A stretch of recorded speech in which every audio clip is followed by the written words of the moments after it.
I am writing this urgent message because I was once a witch. I lived by the stars as an astrologer and numerologist, casting horoscopes and spells. I lived in the mysterious and shadowy realm of the occult. By means of spells and magic, I was able to invoke the powers of the controlling unknown and fly upon the night winds, transcending the astral plane. Halloween was my favorite time of year, and I was intrigued and absorbed in the realm of Wiccan witchcraft. All this was happening in the decade of the 60s, when witchcraft was just starting to come out of the broom closet.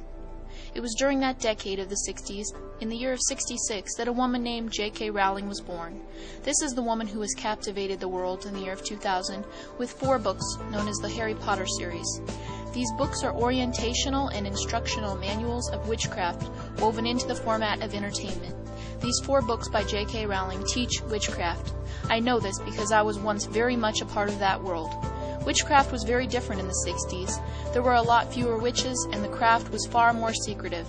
At the end of that spiritually troubled decade, I was miraculously saved by the power of Jesus Christ and His saving blood. I was also delivered from every evil spirit that lived in me, and I was set free. However, as I began to attend fundamental Christian churches, I realized that even there witchcraft had left its mark. Pagan holidays and Sabbaths were celebrated as Christian holidays. As time went on, I watched the so-called Christian churches compromising and unifying. I also watched with amazement as teachings from Eastern religions and New Age doctrine began to captivate congregations. It was a satanic setup, and I saw it coming. Illuministic conspirators were bringing forth a one-world religion with a cleverly concealed element of occultism interwoven in its teachings. In order to succeed in bringing witchcraft to the world and thus complete satanic control, an entire generation would have to be induced and taught to think like witches, talk like witches, dress like witches, and act like witches. The occult songs of the 60s launched the Luciferian project of capturing the minds of an entire generation. In the song Sound of Silence by Paul Simon and Garfunkel, we were told of seeds that were left while an entire generation was sleeping, and that the vision that was planted in my brain still remains. Now it is the year 2000. All of the foundations for occultism and witchcraft are in place. The Illuminists have to move quickly because time is running out. It was the communist revolutionary Lenin who said, "Give me one generation of youth and I will transform the entire world." Now, an entire generation of youth has been given to a woman named J.K. Rowling and her 4 books on witchcraft, known as the Harry Potter series. As a former witch, I can speak with authority when I say I have examined the works of Rowling and that the Harry Potter books are training manuals for the occult. Untold millions of young people are being taught to think, dress, speak, and act like witches by filling their heads with the contents of these books. Children are so obsessed with these Harry Potter books they have left television and video games to read these witchcraft manuals. The first book of the series, entitled Harry Potter and the Sorcerer's Stone, finds the orphan Harry Potter embarking into a new realm when he is taken to Hogwarts, School of Witchcraft and Wizardry. At this occult school, Harry Potter learns to obtain and use witchcraft equipment. He also learns a new vocabulary, including words such as Azkaban, Cirque, Draco, Hermes, and several others. These are real names of devils and demons. These are not characters of fiction. How serious is this? By reading these materials, many millions of young people are learning how to work with demon spirits. They are getting to know them by name. Vast numbers of children professing to be Christians are also filling their hearts and minds, while willingly ignorant parents look the other way. The titles of these books should be warning enough to make us realize how satanic and antichrist these books are. The aforementioned title of the first book, Harry Potter and the Sorcerer's Stone, was a real giveaway. The second book was called Harry Potter and the Chamber of Secrets, while the third was entitled Harry Potter and the Prisoner of Azkaban. Nothing could be more obvious than the Harry Potter books being pure witchcraft and of the devil. This is the oldest con game ever hatched out of hell. As a real witch, I learned about the 2 sides of the Force. When real witches have Sabbaths and meet in a coven, they greet each other by saying, "Blessed be," and when they part, they say, "The Force be with you." Both sides of this force are Satan. It is not a good side of the force that overcomes the bad side, but rather it's the blood of Jesus Christ that destroys both sides. High-level witches believe there are 7 satanic princes, and that the 7th, which is assigned to Christians, has no name. In coven meetings, he's called the Nameless One. In the Harry Potter books, there is a character called Voldemort. The pronunciation guide says of this being, "He who must not be named." On July 8th at midnight, bookstores everywhere were stormed by millions of children to obtain the latest and 4th book of the series, known as Harry Potter and the Goblet of Fire. These books were taken into homes everywhere with a real evil spirit following each copy to curse those homes. July 8th was also the 18th day, 3 6s in numerology 666, from the witches' Sabbath of Midsummer. July 8th was also the 13th day from the signing of the United Religions Charter in San Francisco. Now we have learned that the public school system is planning to use the magic of Harry Potter in the classrooms, making the public schools centers of witchcraft training.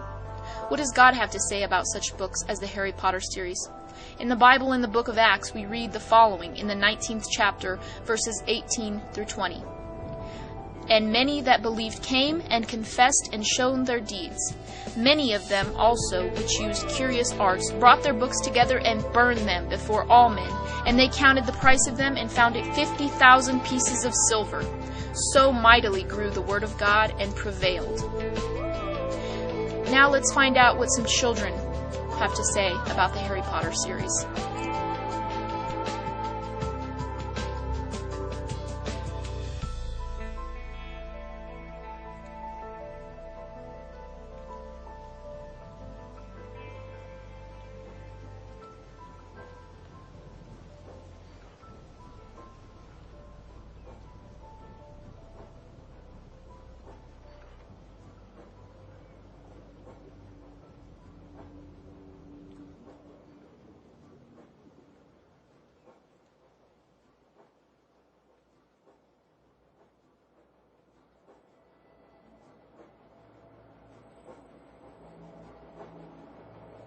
These are some comments from young readers of the Harry Potter Wizard books, quoted on a new video by Jeremiah Films.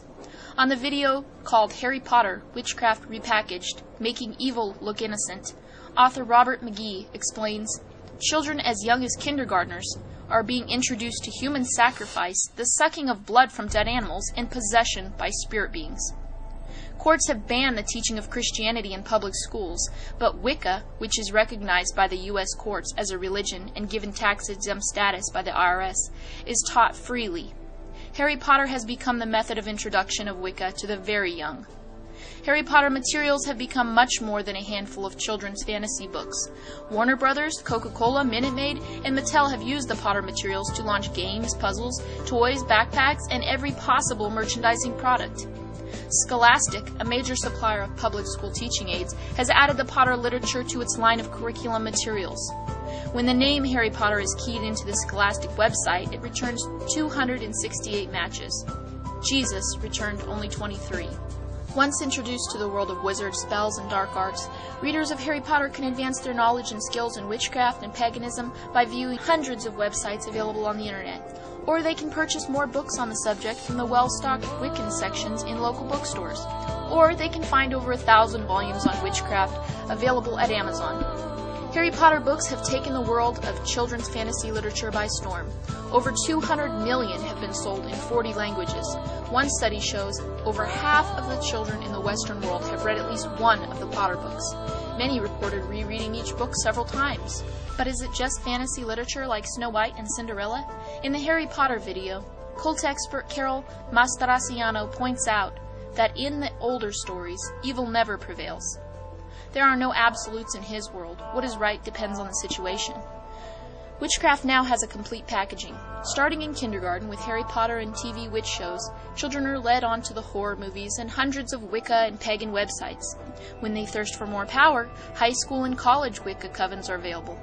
And in the adult world, corporations are now hiring New Age practitioners to provide seminars and sensitivity training, stress relief, and self-improvement for employees. Former Satanist William Snowlubin points out in his book, Wicca, Satan's Little White Lie, that I finally learned in the most graphic fashion imaginable that the difference between witchcraft or Wicca and Satanism is actually non-existent. Before he was saved, he found himself cruising the streets looking for a lone female to assault, not for sex, but to drink her blood. The bottom line is a hunger for power. Harry Potter and the rest of witchcraft promises that power, but in the end they discover that Satan is really in charge of the power and only uses it like cheese in a mousetrap. Harry Potter provides a basic initiation into witchcraft for a whole new generation. Imagine what the world will look like when they grow up. Millions of American school children have a new subject in school: witchcraft. Through the Harry Potter series, the ancient occult religion of Wicca is being introduced to almost every public school in America. Scholastic, the largest publisher of children's books in the world, is supplying Harry Potter materials to millions of school children. Scholastic is also using its unrivaled position in the educational system to flood classrooms and libraries with witchcraft, repackaged as children's fantasy literature. Teachers are encouraged to read the Harry Potter books aloud in class, and millions of kids are being desensitized to the dangers of the occult spirit world. Through Harry's world of sorcery, they are learning what tools today's witches and pagans use: supernatural imagination, spiritual concentration, wands, brooms, spells, and curses. Warner Brothers' new film based on Harry Potter has been called an accurate portrayal of witchcraft, and indeed it is.